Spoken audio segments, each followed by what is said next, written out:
as the chairman of the Lakapi Samoa board, will we be seeing any changes along the board? Will they be stepping down in the future? Of what? From the board? Would that improve the play? That is a very stupid question. I am not playing there. What is important is the money that must be provided. And we haven't got enough money. That comes from the government. That question is very stupid.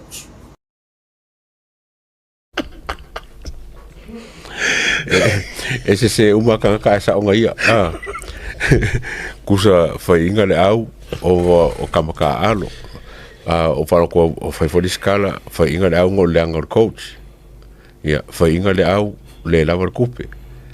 Ia, ai saun mea, o kupe mai le malo. Alala ngā runga le whai o.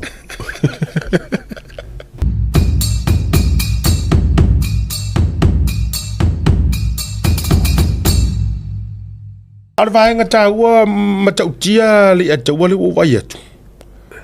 Ko se fulu kama o le manu Samoa. Lea ua o ese ma le au tele a le atunu.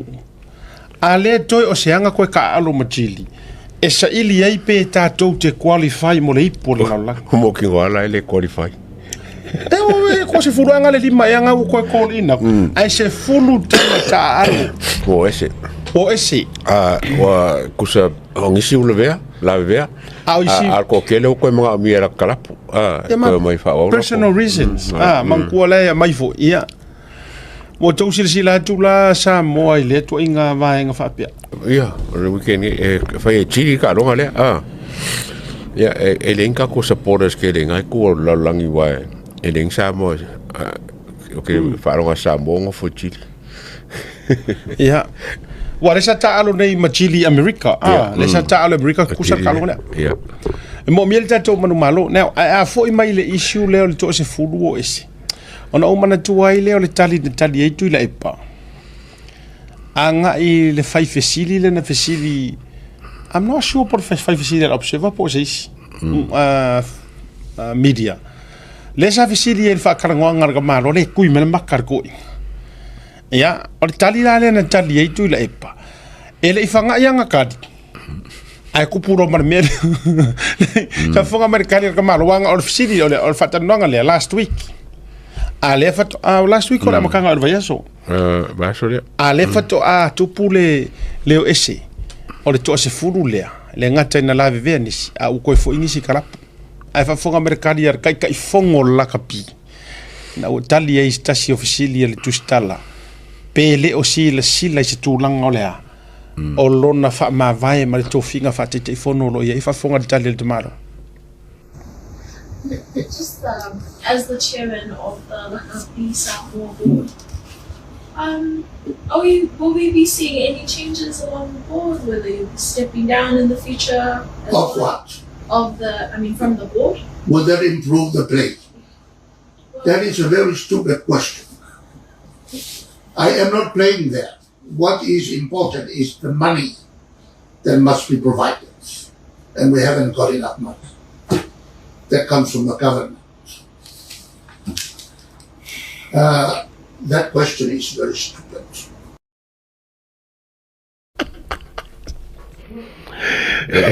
Ese se umaka ka sa onga ia.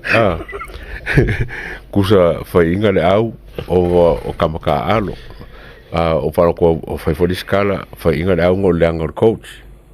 Ia, whainga le au le lawa kupe.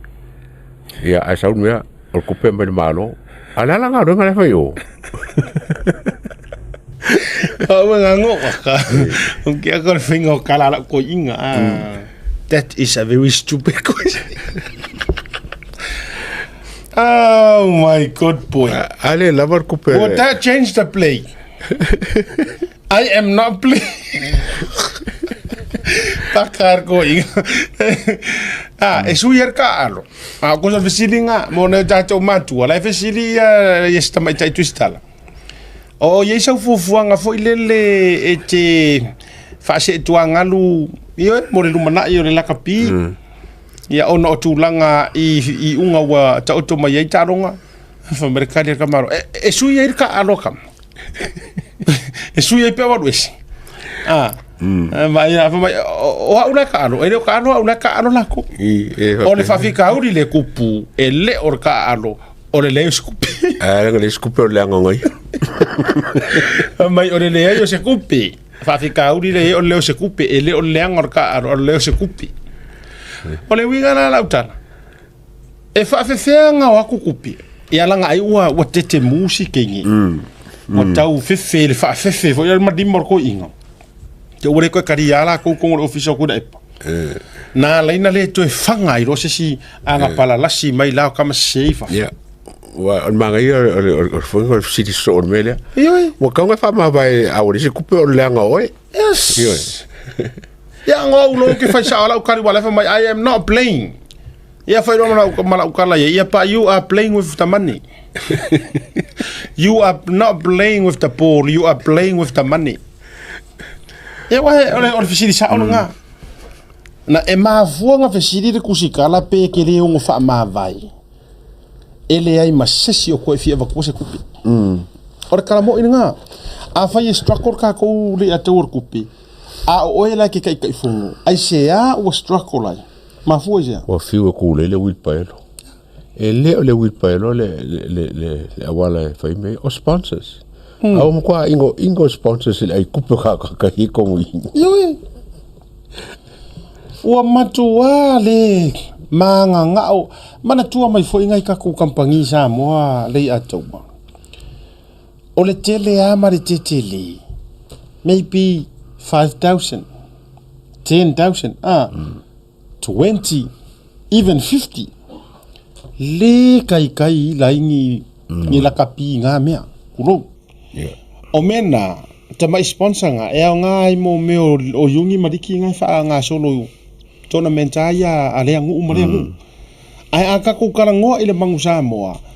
E le kai nga fakia engi sponsor nga ku ko fa ku ko sa mo. Kai.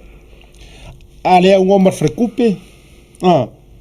Ale ngoa ma pio kampangi ole Nike, Puma, Adidas. Ale ngoa makama ngaile ko ho ole level. Sa fa ngo fia tulo. Ya so yere professional kalong. Fa ftaisi tato vai lima. Fa ftaisi ka ko vai lima ku lole ka u langa pe or kamali ale papaka mai ruma I ya na time. Ya to te sila pe af kalango ka mai sports tala no. Ya nga kai mi malia le loko yo la singa me nga mo fa ala vai ngai kang fa la ma. Wana nga o me nga kering fa ala vai ko kong yo ngai kang. Yeah. O ngai kang ari sa mangai pusa apa ave yo la ko ai. Ya ere po se loko se la ko e o ka wanga ole. Ya la kapia la lang fo o fe me ka ari sa mo. Pa mo le mai mo ku per nga ka ronga so songi ka la. Wa ile kusaka ko au ma ukele. Tai. Ma ola utala foi le ataua ele mafai ele vale ale malo. Kulo. Ele vale ale malo nga or kau ai kala u kupe ia. Ai avatu ele o tangata lava nei. No way, Jose. Le te time fai.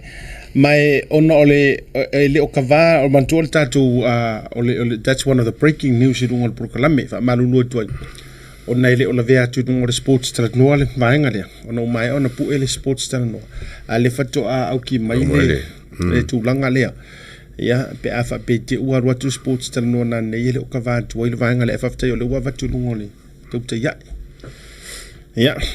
o tasina vainga le o tatu va vai wa mo mia lava le leyor ka ko au mon sa mo si se vai au o chilia di le pesi au la pe o le o vai tato tu sa ma chilia no wingor ko ka ro ngale la ngi vale o ko se fulu isi o ya tau te le lo pole ala le tu lango le ho ia sa si le pang ku sa chilia su se pingi mai Amerika ale la nga kusa ia le la ka alu chid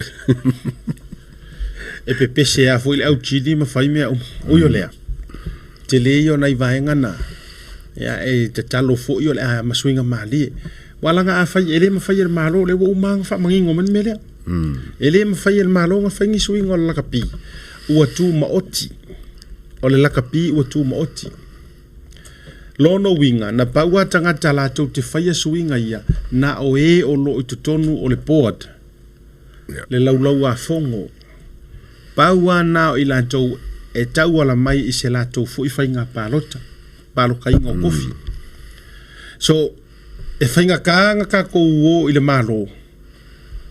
Ai whainga ka fo i o ngā amai e le malo ngi milionga mangi kupe mo le laka pia Samoa. Lea ngai le whako ko inga ka kai e sawhai. Umar case. Lono winga la wa uia tulo. Ele o se le fia loto nuu mai le o se le fia.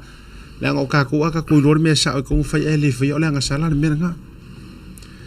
E a te au fuia. E rea se mea la koe ka kouwa ai e fua ingi sa ili ngā se lengi e koe o mai e lea kunu. Wa te tau fo ina tū lai lea tunu. E lea instead o le ave i a yor kupe le au lea. Ma kua i kū lai a lea kunu ma ke ke.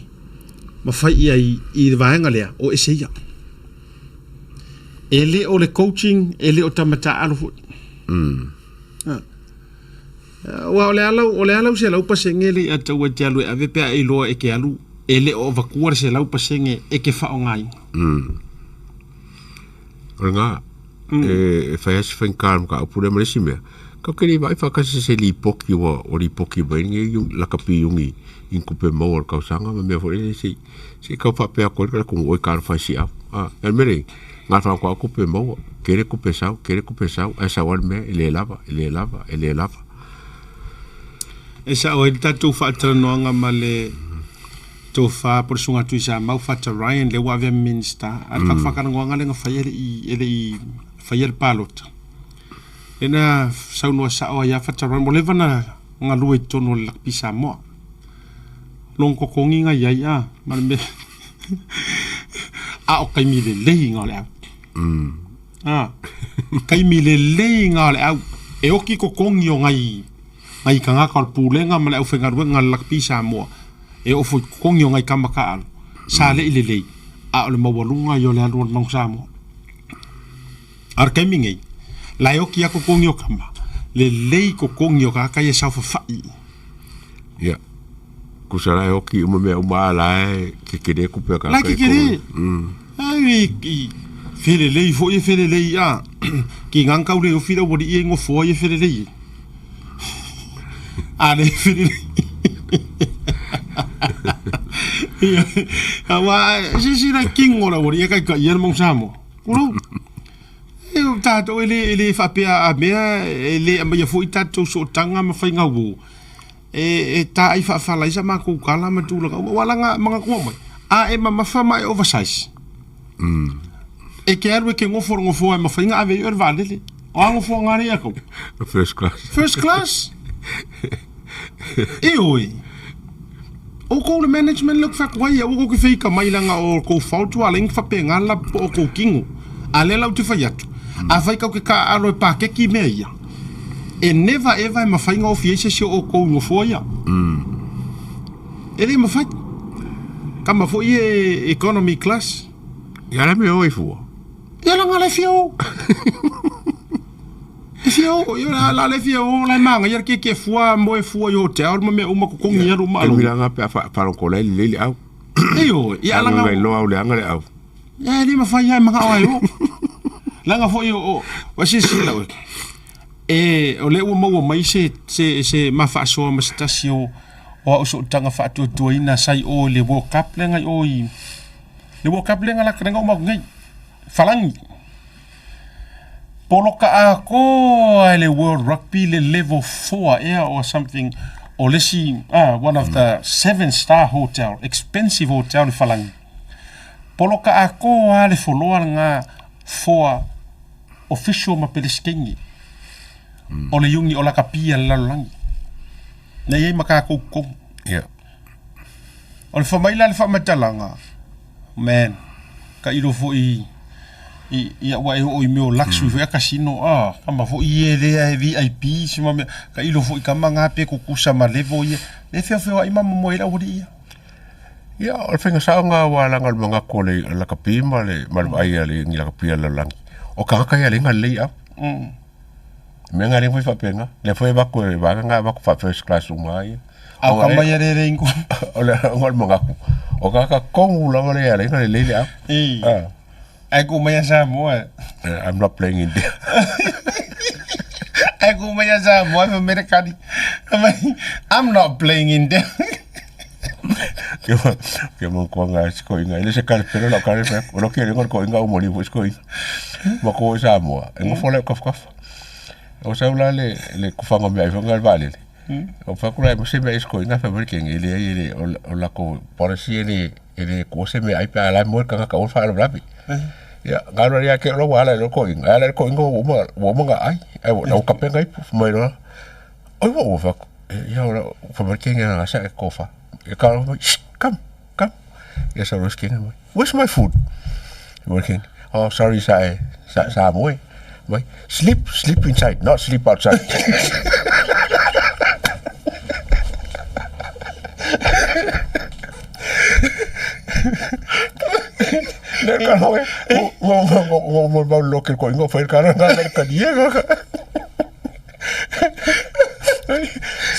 Sleep inside, not sleep outside. Kau sa ko ingai kawaran ku sa me ayo. Ku sa me ai. Ele va pe amo. Ele mo pa por mo como vai.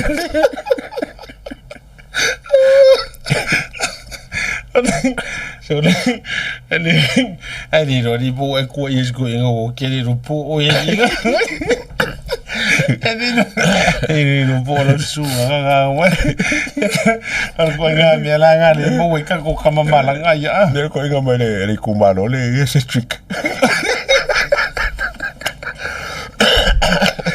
le kumalo le ko su se ele o moi favor por ki korva ele o de moi ko ngwa e ka vera nga ko me sa me aya par kamaro awara kire o ker ko ngofa pe o my country I eat first e kere ko nga ras ke ko fa men me ai ai ai nga yo ma nga ka ai nga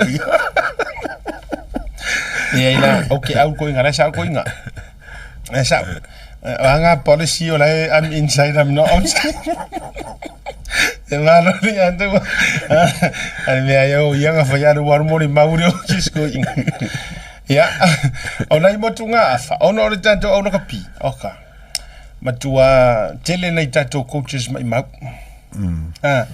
nei tato tamfana ya eu le tato taloia ya sa o isko inga af or kadio mengi ale kadi merka ka fakadi kadi yesi kadi medunga vai numa canta e fiura fa ko fa ma vai ya le que fa ko sko ngoko na awala nga so organizations fo ya loku me pe ngai o me ya mai la fiu fa ya ko fa ma vai le ya fa mai lo ya la fainga a kwa ya nga kali va ven kali menunga e no winga o me voi le ko ye ngi me a tuaina tali mai tangata le fiu fa ko malolo ya pe fa se kwanga ya longo winga e va ve nga kali menunga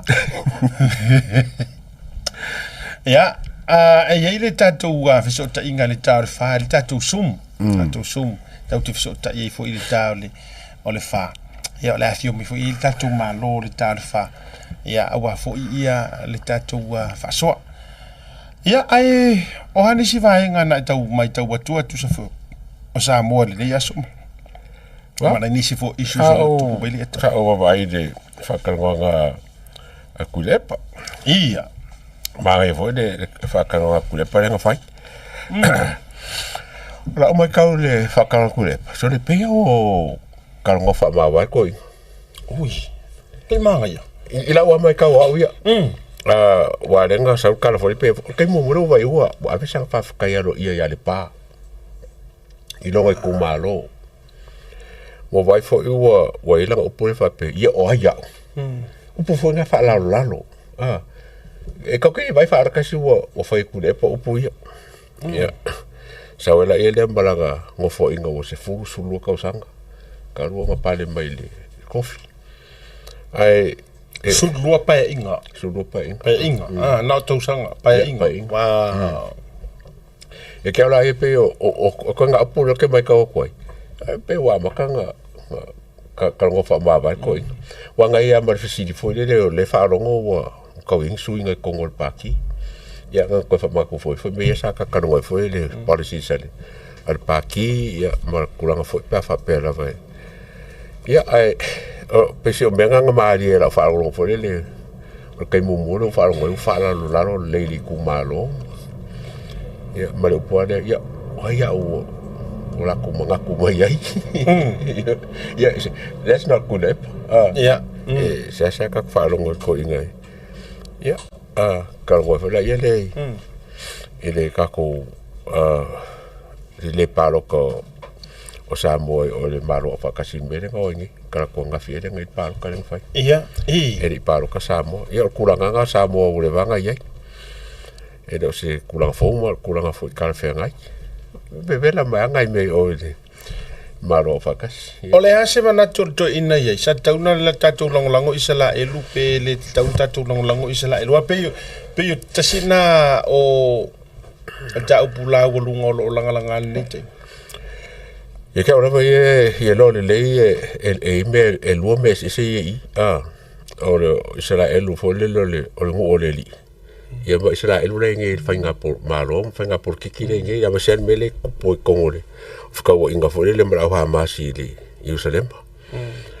ye ka ula ia ele mele pa lo kangi kara fenga le pa lo ko kulanga la le fo ngole o ka wo ye fai le fa so ki ai ka mai ki ma la ko le afia me o le kulanga la ngo o ri o malo fa ka sila vai e ku wala ko mo le human rights mo humanitarian ye ka ula ia me kaunga ai ka ko kiro fo le kule lang ngo sala ya lang ngo le ko o nga so fo mo fa ola e pa ia meng savali ai o kunga le fe ka kiro fa sala nga skama se o Vincent Smith le sa mo manga ye yo le mengo menga e fa ka wo nga ila le ka wo o Israel